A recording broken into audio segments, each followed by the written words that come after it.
Hello everyone, welcome to GetonAgain CAD online lessons. Today I will teach you how to show the working directory doesn't not exist. Like this. When you output the PLT file, the software shows this error. Click No.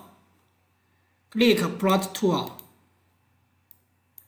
Click Working Directory. Click on the three dots here.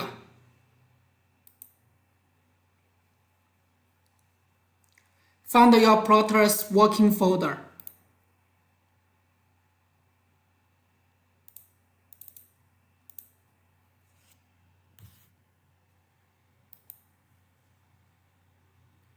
Click OK. The PLT file is saved to the plotter's working folder. Thanks for watching.